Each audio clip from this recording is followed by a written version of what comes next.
Hi, I'm Adrian Crawford at Williams Crawford Passion for Porsche, and I'm here with Richard Mapstone, who is in charge of our service, and he's the guy that keeps all the wheels rolling and all the cars in good shape. And today Richard's going to take me in the workshop and show me just some of the stuff that we get. But from where we are today, what I can see is it's a massive variety. We got a Cayman 981, which is that maintenance car? That one's in with a handbrake problem, that one. Okay, electronic handbrake? Yep. So is that like old school mechanics, or is it a plug-in type thing? As far as diagnosing, Yeah. it's a plug-in electronics. Panamera? What's that one in for? That one's in for an MOT which has failed on the rear coil spring snapping. Ah, okay. Well, that's quite commonplace, isn't it, with We're coil having a few springs? recently, yeah. And we do our MOTs in-house because then we know what we're looking at and we know how to look after the cars, and they don't end up going around. I used to hate it when you used to have an MOT and then have to take it to somewhere else and leave it with some kids to do it in a gravel car park in a puddle. So we do it all here so as we can look after things. And then I always have Boxsters because they're popular and everything. But a 928, what's that one in for? That one's just in for a warranty repair for the aircon not working. That is a common problem on the older cars, isn't it? That aircon is... Yeah. The gas runs out, and we've checked it over. There's no leaks or anything, so we've regassed it, and yeah, nice and cold now. And the customers, if with the older aircon, if they're not used regularly, then they tend to... I understand that they even leak through the pipes. They do. They leak through the seals when they're not used. Oh, mad, isn't it?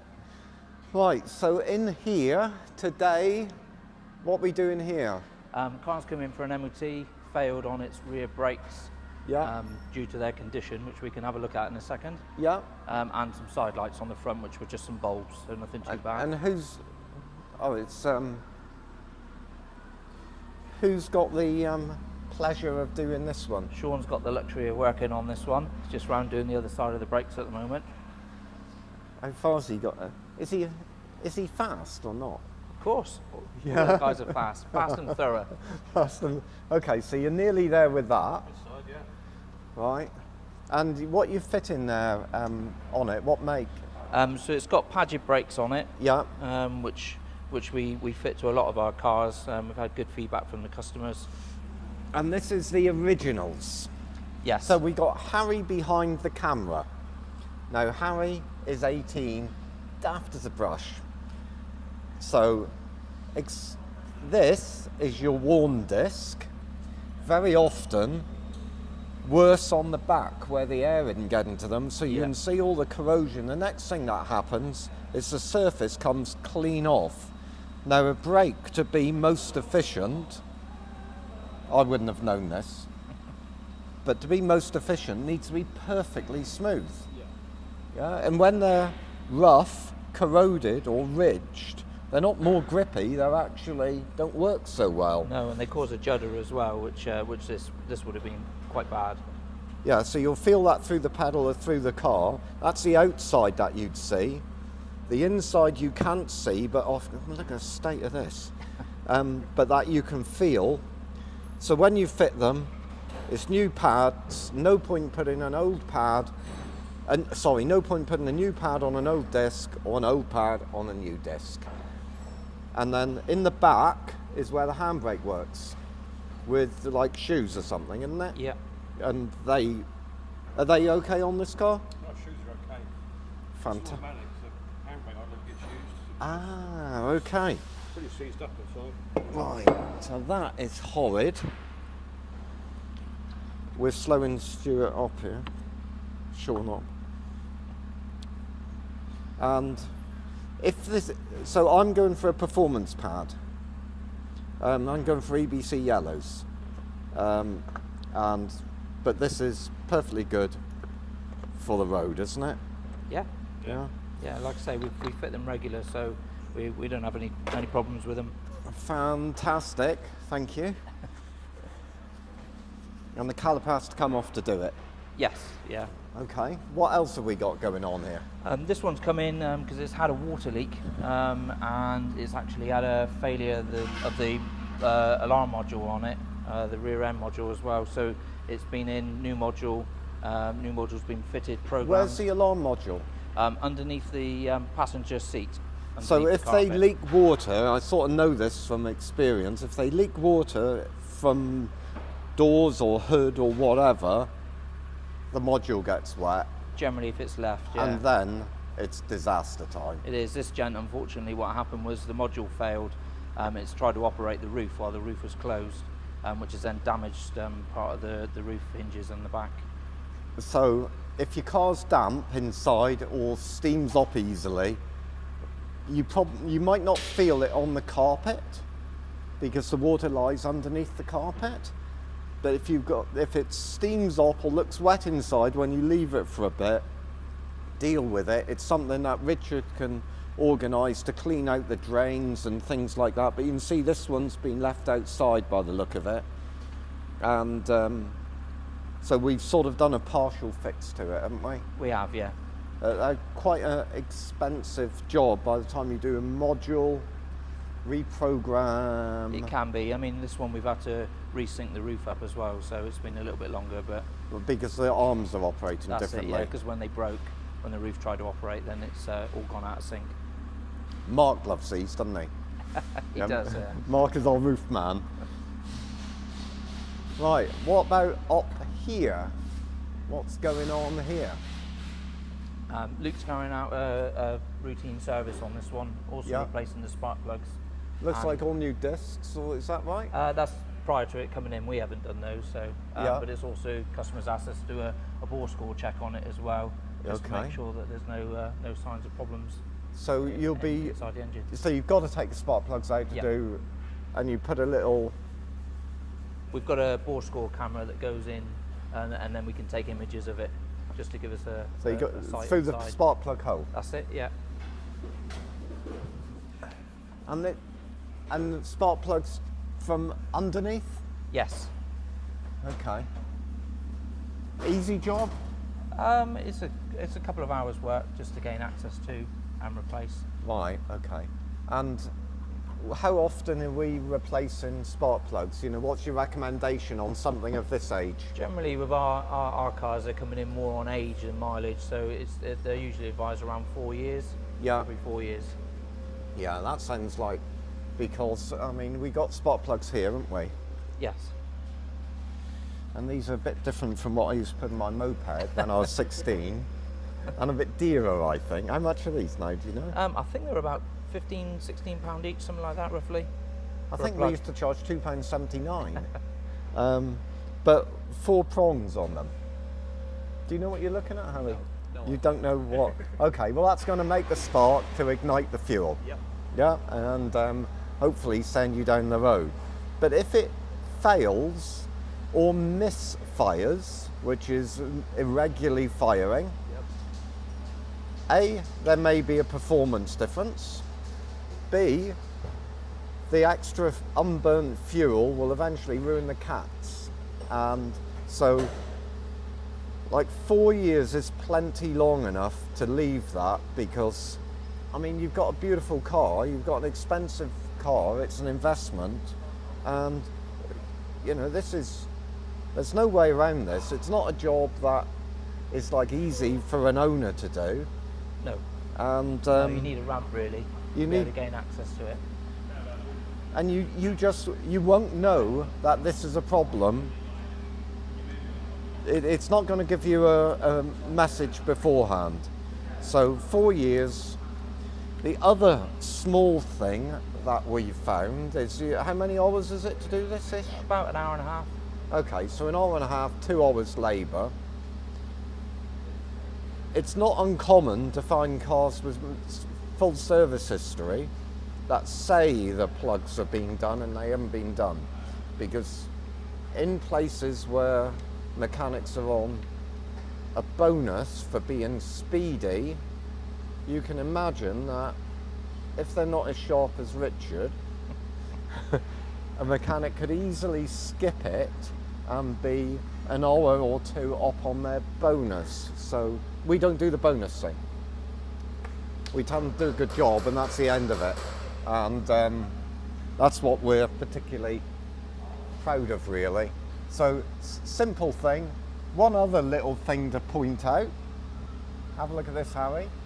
It's a little rod that they put in the top of the bolto, the wheel stud, and that's to help them withdraw the wheel. If you ever take a wheel off, you can put the little rod in, and that means you can withdraw the wheel without it dropping and damaging the paint on the caliper. Okay. All right, so that's smart, isn't Yeah. it? Yeah? It's a little bit of extra work. Right, now we've got, Luke's been doing that one. We've got a car in 1,000 pieces. So are we building one? No, or we're are not. we, what's No. going on here then, So Richard? this one came in with an ABS warning light on, and after some inspection, we lifted the carpets up and found that there was actual rodent damage. I don't know if it can show it underneath, where it's been eating away, and in various different places. It Is that a Porsche supplied rodent? well, he didn't have a badge on him, so maybe not.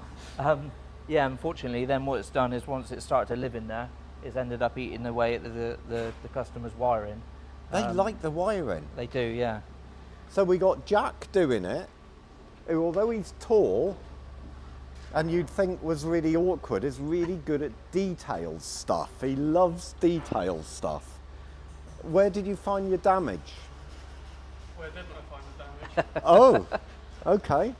It was kind of everywhere. Well, have a look in here, Harry. Side. It's not too numerous here, I think. So, what's our major components then that we can see under the seats, for example? So what we that's- got there? That's where the modules are that I was talking about earlier on the chat with the roof. Yeah. So they're obviously protected by covers, but that's the main modules. And then Okay, and obviously what's the one on the left then? Is that the like the alarm one? That's the alarm, like body control module as such. Yeah. And what does that make work? So Basically, apart from most of the alarm, electrics in and around the cabin of the car. right? Windows and things. Exactly. Yeah. Roof, Central windows, lock-in. Yeah, all those things. And is that? And so that's alarm and like, I don't know. Like convenience features. Convenience features. And then on the right, what's this one? I'm not too sure about that one. Are you aware of that one, Jack? Now that's probably sound system, isn't it? Possibly, yeah. I'm not too sure on that I one, think to be honest. when we I don't have many issues with that one, so no, I think that one is like when I fiddled with them before. That's where you get like the amplifiers for the Right, sound okay. systems and stuff. yeah. But have you ever seen one in this stripped down state? Never.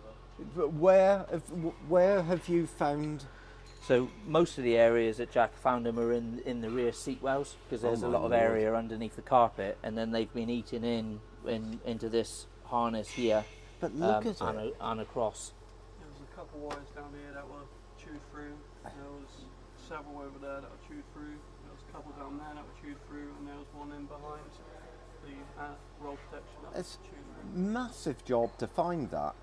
Huge, yeah. You have to strip it down first. I mean, what we've done is we've stripped it down, repaired it, and then put as little as possible back together again, just to make sure that everything's okay. And is it? Have you now got everything functioning? Yeah, I believe so. It's just one light that's still on is the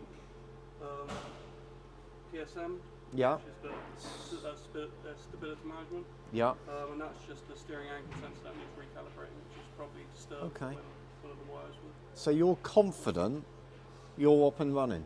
Yeah, I believe so.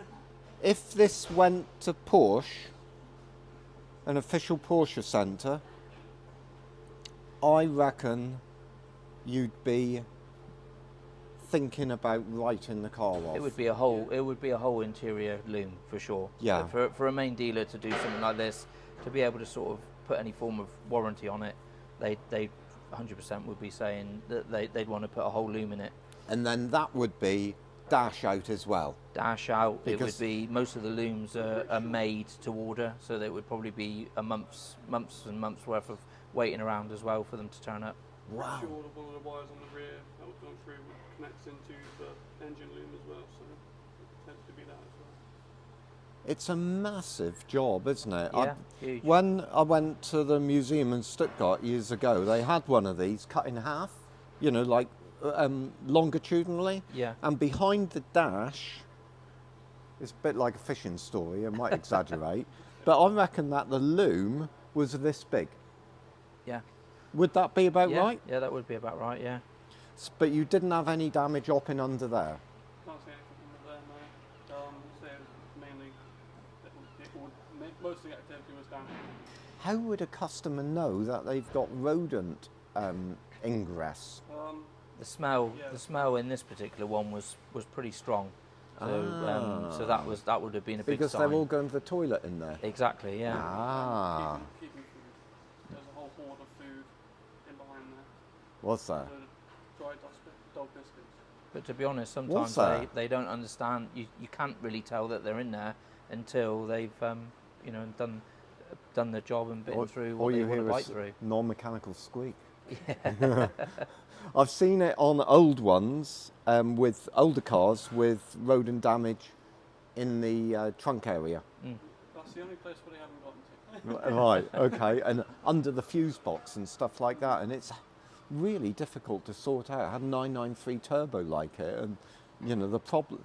You get mystery electrical problems. That's probably your best result, and Yeah. your worst result is possible non-functioning anything or fire, I suppose. Yeah. So yeah, massive job. Well done for putting it all together. Well, you haven't put it all together, have you? I mean, well, you need help. Well, shall I come down or not? Yeah, that's fantastic. There's another area there you can see how much, just from a sign of how much it's actually eating away. Wow. You don't see this every day, do you? No, thankfully. No, that's why I'm in here today, because I thought that some of this stuff was really interesting. We got Ian doing a beautiful job on a 986, I think, that we've just sold. So he'll make that look fantastic. And then over here, It's just finished by the looks of it. I'm but- liking this because it's an original 986. It's either a 2.5 or a 2.7, isn't it?